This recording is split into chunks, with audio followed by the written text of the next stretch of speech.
नमस्ते, मैं हूं अनुपम आपके साथ। देश में कोरोना केसेस काफ़ी बढ़े हैं, ऐसे में मास्क सबसे बड़ा हथियार है। हम आपसे बार बार ये अपील करते हैं कि आप मास्क पहनिए। इसको लेकर न्यूज़ 18 ने एक मुहिम भी शुरू की है, /मास्क पहनो इंडिया। आप खुद से प्रण लीजिए कि जब तक ये महामारी है आप मास्क नहीं उतारेंगे। मास्क ठीक से पहनिए, मास्क है मजाक नहीं। तो खबरों का सिलसिला आगे बढ़ाते हैं। इस वक्त बड़ी खबर गोरखपुर से है, जहां पर लूट की वारदात सीसीटीवी कैमरे में कैद हो गई है। ग्राहक सेवा केंद्र के संचालक से मास्क लगाए 3 लोगों ने तमंचे के बल पर 2 लाख रुपए लूट लिए। वारदात के बाद बाइक सवार तीनों बदमाश फरार हो गए हैं। मौके पर पहुंचे एसएसपी ने क्राइम ब्रांच को जांच की जिम्मेदारी दी है। पूरा मामला गुलरिहा थाना के भटहट इलाके का है। तो गोरखपुर की ये तस्वीरें इस वक्त हम आपकी स्क्रीन पर आपको दिखा रहे हैं। ग्राहक सेवा केंद्र से रुपए लूटे गए हैं। 8 बजे पौने 9 बजे के बीच में 3 अज्ञात लोग आए थे जो मास्क भी पहने हुए थे और 2 मोटरसाइकिलों से 5 लोग हैं, जो 2 लोग बाहर खड़े होते दिखाई दे रहे हैं। 3 लोग अंदर आए हैं और उनसे असला दिखाकर उनसे लगभग 2 लाख की कैश जो बाजी बता रहे हैं उनसे बैग छीन के उनसे मारपीट करके असला दिखा के चले गए। आगे बढ़ते हैं। अलीगढ़ के टप्पल थाना क्षेत्र के नूरपुर में समुदाय विशेष के लोगों पर ग्रामीणों ने मारपीट का आरोप लगाया है। बताया जा रहा है कि शादी के दौरान बारात चढ़ने से रोका गया, साथ ही ग्रामीणों का साथ देने पर वहां पर मारपीट भी की गई है। मामला 26 मई का है। मारपीट से नाराज लोगों ने अपने मकान के दरवाजों पर मकान बिकाऊ है लिखा हुआ है। इस मामले में दोनों पक्षों की ओर से तहरीर दे दी गई है। पुलिस अब मामले की जांच कर रही है। वहीं मारपीट का वीडियो सोशल मीडिया पर लगातार वायरल हो रहा है। न्यूज़ 18 वायरल वीडियो की पुष्टि नहीं करता।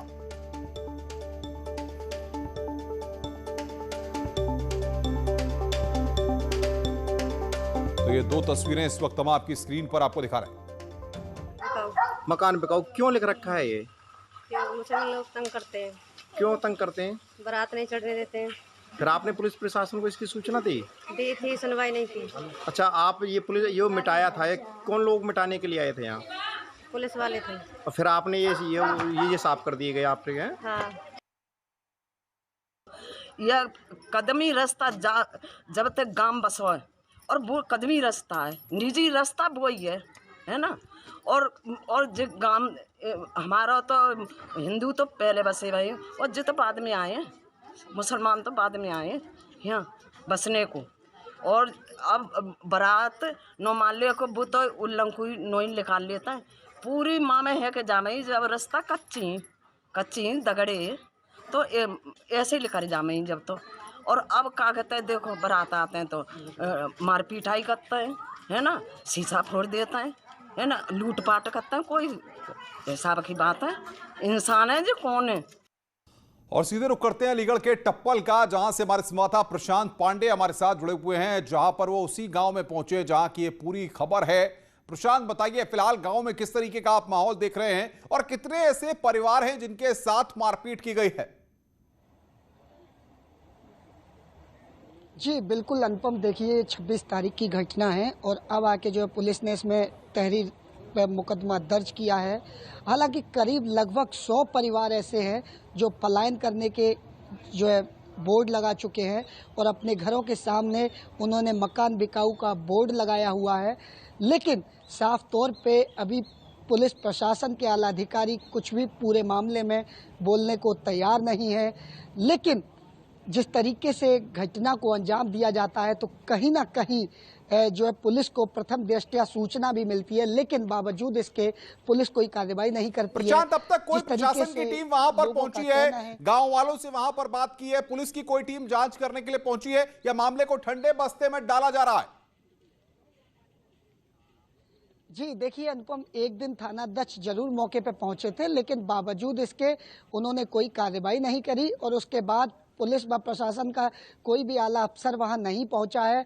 और लोगों का साफ तौर पे कहना है कि समुदाय विशेष के लोग उनकी बारात को नहीं चढ़ने देते। बारात जब आ जाती है तो उसमें मारपीट, लूटपाट जैसे गंभीर आरोप लगाते हुए जो है लोगों को परेशान किया जाता है। साथ ही जिस तरीके से जो आरोप लगे हैं उसकी अभी तक कोई जांच नहीं हो पाई है। बिल्कुल प्रशांत, आप नजर बना के रखिए, आगे भी हम आपसे अपडेट लेंगे। अब देखना होगा कि प्रशासन और पुलिस के अधिकारी टप्पल की घटना को कितनी गंभीरता से लेते हैं। आगे बढ़ते हैं।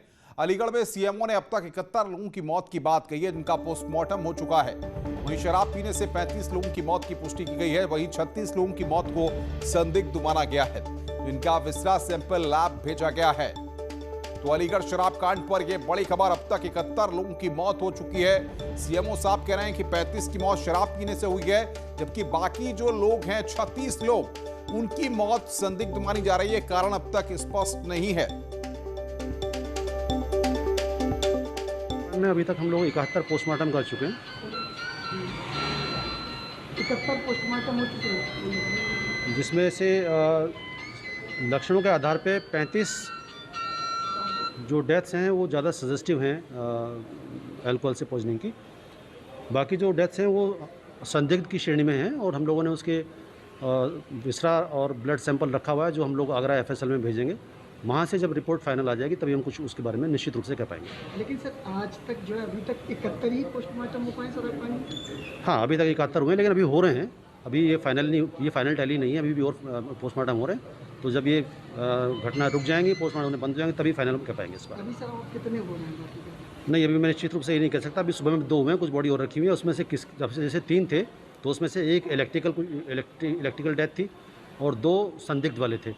अभी जो 3 बॉडी रखी है वो किस की रखी है मैं निश्चित रूप से नहीं कह सकता। आगे बढ़ते हैं। खबर बाराबंकी से है, जहां पर 6 साल की एक नाबालिग से दरिंदगी का मामला सामने आया है। परिजनों ने रेप के बाद हत्या की आशंका जताई है। इतना ही नहीं, परिवार के मुताबिक दरिंदों ने लड़की की आंखें भी निकाल दी। बच्ची का शव गांव में तालाब के पास मिला है। पिता ने बताया कि रात में दबंग घर से लड़की को उठाकर ले गए थे। पूरा मामला सफदरजंग थाना इलाके का है। वहीं पुलिस अब कह रही है कि बच्ची 30 मई को घर से लापता हुई थी। पुलिस ने केस दर्ज कर हर एंगल से जांच पड़ताल शुरू कर दी है। कर्म किया होगा तभी इसने इसको जान से मारा है। तो ढूंढते ढूंढते सारे मोहल्ले के लोग इकट्ठा हुए, सारे लोग ढूंढ रहे थे। ढूंढते ढूंढते एक तालाब गांव से लमसम में 400 या 500 मीटर दूरी पर है। उसी तालाब के किनारे उल्टा पड़ी हुई थी मुंह के बल तालाब में। जब उसको पुलिस 100 नंबर गई, उसको निकलाया वहाँ से, तो फिर उसकी आँख भी फूटी थी, गला भी दबा हुआ था, सब निशान बने थे उसके गले।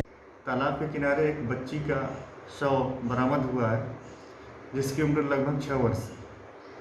जानकारी करने पे पता चला बच्ची 30/5 की रात 11 बजे से घर से गायब थी। उसके परिजन तलाश कर रहे थे। थाना सफदरजंग पुलिस मौके पर मौजूद है। सुसंगत धाराओं में अभियोग पंजीकृत किया जा चुका है।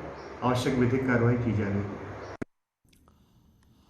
कानपुर देहात से खबर है, जहां पर गैंगरेप के एक आरोपी का शव पेड़ से लटका हुआ मिला है। पुलिस और फोरेंसिक टीम मामले की तफ्तीश में जुटी हुई है। कानपुर देहात से खबर, जहां पर आरोपी का शव मिला है। सौरभ मिश्रा बातचीत करने के लिए हमारे साथ जुड़ रहे हैं। सौरभ, क्या अपडेट इस पूरी घटना में है? देखिए, ये पूरा मामला 2 दिन पहले शुरू होता है, जब एक नाबालिग लड़की के संग 3 लोग मिलकर गैंगरेप की घटना को अंजाम देते हैं। और इस लड़की के संग जो कुकृत्य हुआ था, उसका वीडियो बना करके वायरल करने का मामला था। जैसे ही इस मामले में पीड़िता पुलिस के पास जाती है, मामला एसपी के संज्ञान में आता है, तो पुलिस मुकदमा दर्ज करके एक आरोपी को गिरफ्तार करने के बाद 2 अन्य आरोपियों की तलाश में जुट जाती है। जिस तरीके से गांव में पुलिस की दबिशें पड़ रही थी, उसको देखते हुए ये लड़का देर रात से लापता था। और आज जिस तरह इसका पेड़ पे शव टंगा हुआ मिला है, लोगों का, गांव वालों का कहना है कि ये आत्महत्या इसने कर ली है। जबकि उसके मृतक के जो परिजन है, वो लगातार आरोप लगा रहे हैं कि जो पीड़िता है, उसके परिजनों ने बदले की भावना को लेकर के इसको जो है मार के टांग दिया है।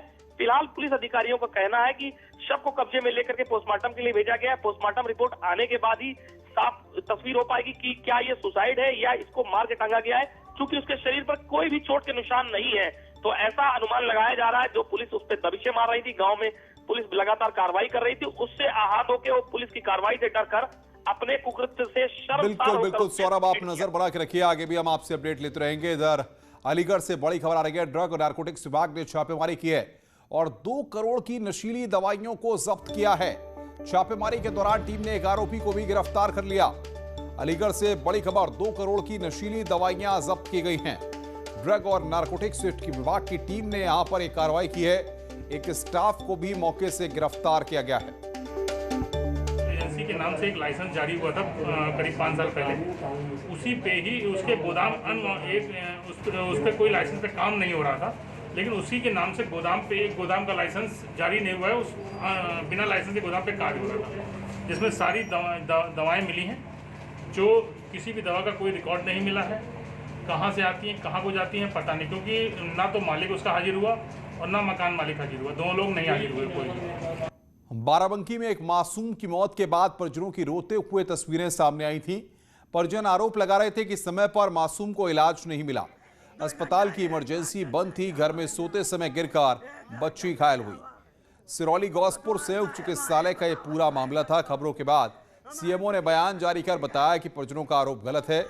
बच्ची को डॉक्टरों ने देखा था, लेकिन अस्पताल पहुंचने से पहले ही बच्ची की मौत हो गई थी। 2 घंटा एक डॉक्टर नहीं आ पाएगा, एक डॉक्टर 2 घंटा हो गए भैया हमका, 2 घंटा एक डॉक्टर नहीं आ पाएगा। तो मामले में डॉक्टरों की लापरवाही रही, सीएमओ साहब इस बात का बयान दे रहे हैं। आगे बढ़ते हैं, खबर अलीगढ़ से है, जहां पर वैक्सीन को कूड़ेदान में डालने की आरोपी एएनएम के खिलाफ एफआईआर दर्ज हो गई है। जमालपुर प्राथमिक स्वास्थ्य केंद्र पर पिछले दिनों एक एएनएम पर आरोप लगा था कि वैक्सीनेशन के दौरान उसने लोडेड सिरिंज डस्टबिन में डाल दी थी।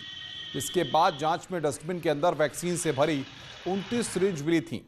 अब सीएमओ कार्यालय की शिकायत पर पुलिस ने एएनएम नेहा खान और आफरीन जहरा के खिलाफ एफआईआर दर्ज की है। पुलिस दोनों एएनएम की गिरफ्तारी की कोशिश कर रही है। सीएमओ कार्यालय से एक तहरीर प्राप्त हुई थी, जिसमें ये बताया गया था कि 29 डोज ऐसी हैं जिसे बिना लगाए छोड़ दिया गया था। जो लाभार्थी थे उन्हें बिना लगाए छोड़ के पोर्टल पे अपलोड कर दिया गया था। तो इसके विरुद्ध एएनएम के विरुद्ध जो है विभिन्न धाराओं के तहत मुकदमा दर्ज किया गया है, विवेचना जारी है। इससे और घृणित मानसिकता क्या हो सकती है? व्यक्ति ये विश्वास लेके जा रहा है कि उसको वैक्सीनेशन करा चुका और उसको वैक्सीन की डोज ही नहीं गई, तो इसके परिणाम तो दुखद आने ही है। और ऐसे लोगों को किसी भी कीमत पर बख्शा नहीं जाएगा, सख्त से सख्त कार्रवाई होगी। मुरादाबाद में एक लड़के ने संपत्ति विवाद के चलते अपनी मां को गोली मार दी। गोली मारने के बाद से आरोपी बेटा फरार है। महिला की हालत गंभीर बनी हुई है।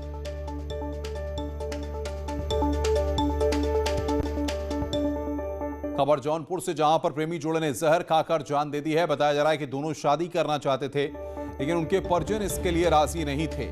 इलाज के दौरान मौत हो गई है। गांव के बाहर नाले में गिरा शव मिला है। परिजन शादी के लिए तैयार नहीं थे। खबर हाथरस से, जहां पर हत्या के बाद खुदकुशी करने का मामला सामने आया है। आरोप के मुताबिक एक शख्स ने पहले नाबालिग लड़की की चाकू से हत्या की, फिर अपने पेट में चाकू घोंपकर जान दे दी। आरोपी युवक ने खुदकुशी की। पुलिस ने शवों को पोस्टमार्टम के लिए भेजा है।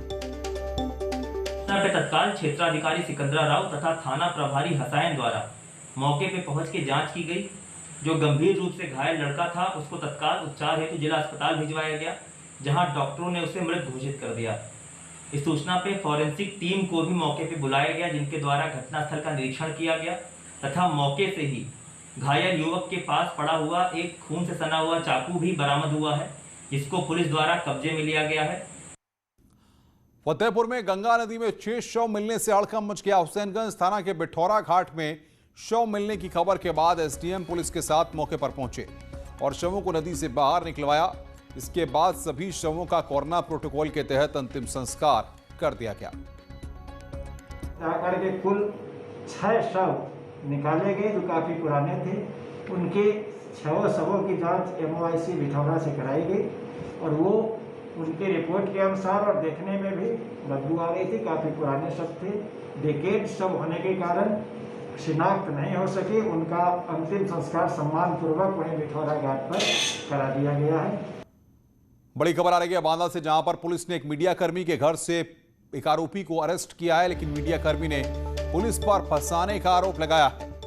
अवैध तमंचे के साथ एक गिरफ्तार हुआ है। मीडिया कर्मी के घर से यह गिरफ्तारी हुई है।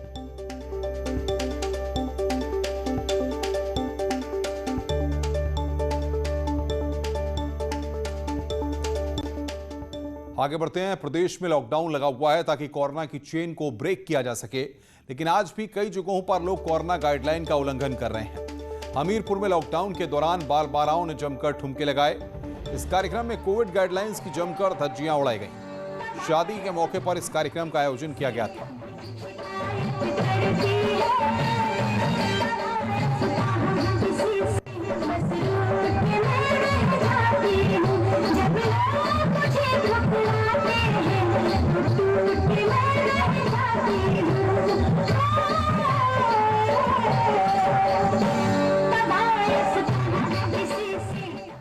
खबरें और भी हैं, फिलहाल एक ब्रेक के लिए। ब्रेक के बाद जल्द हाजिर होंगे।